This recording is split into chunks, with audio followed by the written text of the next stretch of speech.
Welcome back to the Beer Junkies. Today we are brewing our gold medal winning Irish Red. The Irish Red is an easy drinking malt-forward beer with wonderful notes of caramel and toffee and an optional roastiness. We're going to walk you through the ingredients we use, the malts, the water profile, the hops, and the yeast. Then we're going to walk you through our process, the mashing, mash out, the sparge, the boil, whirlpool, knockout, fermentation, and then the taste test. So let's get started. The water profile for our Irish Red is 50 parts per million of calcium, 15 parts per million of sodium, 75 parts per million of sulfate, and 65 parts per million of chloride. To do that, I'm adding calcium chloride, gypsum, and Epsom salt. I will add that to both the mash water and the sparge water to get a consistent water profile throughout.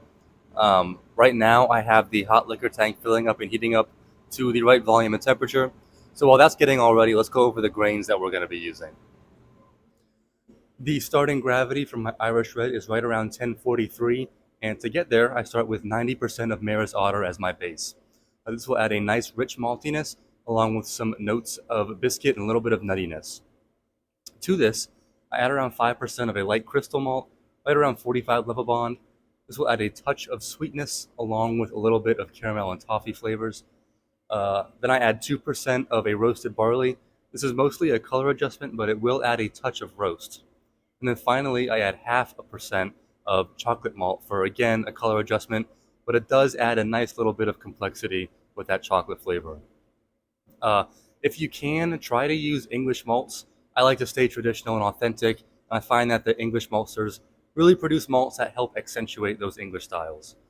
Right now, the mash water is ready, so let's mash in.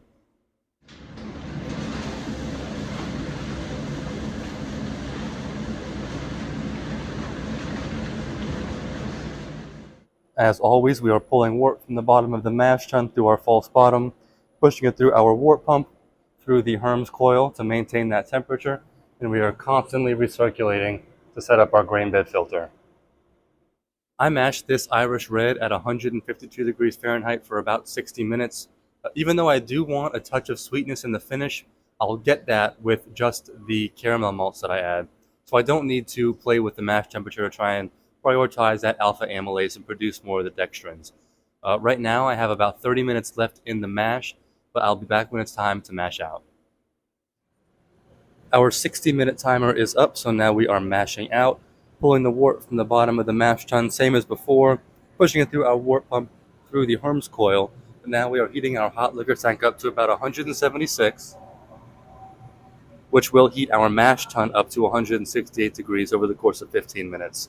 We're already about halfway there, so I'll be back when it's time to sparge. We just got to 168 degrees, so now we are sparging.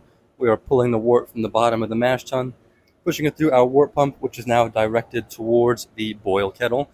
At the same time, we are pulling our sparge water from the hot liquor tank, pushing it through our water pump, and rinsing the residual sugars left in the grains until we get to our target volume, or until our last runnings get to a specific gravity of about 1.008. We just got to a boil, so we will boil for 90 minutes. Let's go over the hops that we're going to be using. Just like for the grains, I like to use English hops for the Irish Red. For my bittering edition, I add around 10 IBUs worth of Fuggle at the 60-minute mark. And then for flavor, I add around 7 IBUs worth of East Kent Goldings at the 30-minute mark. The combined bitterness will counteract the sweetness nicely, and the two together will also add a nice earthiness and a nice spiciness that I think pairs perfectly with the Irish Red. We just finished the boil, so now we are whirlpooling, pulling wort from the bottom of the boil kettle, pushing it through our pump into the tangential input to create a vortex inside of the kettle to pull everything to the center that we don't want to push over during knockout. We just finished the whirlpool, so now we are knocking out, pulling wort from the bottom of the boil kettle, pushing it through our pump, through our heat exchanger, which is cooling it down to just around 60, so I can speed it up a little bit. We're also injecting our oxygen right there, got a nice amber color. And we are going down here, pushing out all the excess air in that fermenter as it fills up. We ferment our Irish Red with the Irish ale yeast from White Labs. I'll pitch this at 64 degrees Fahrenheit and let that free rise up to 67 degrees as fermentation starts. I'll hold it here for about a week or until we are about 4 specific gravity points away from terminal gravity, at which point I will let it free rise up to 72 degrees Fahrenheit for that diacetyl rest. The terminal gravity for this beer turned out to be about 10-12.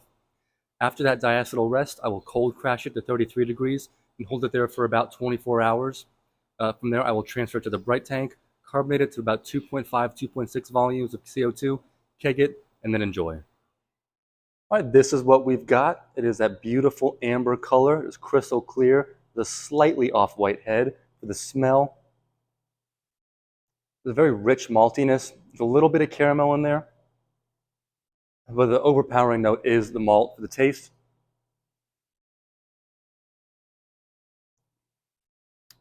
There's a little bit of malt sweetness from that caramel malt we added. It's very rich, but it's by no means cloying. It's very, very drinkable. There's just enough bitter to balance it. It's very wonderful, very easy drinking. Probably my favorite beer we have on tap. We're over the age of 21. We do not condone underage drinking. Please drink responsibly.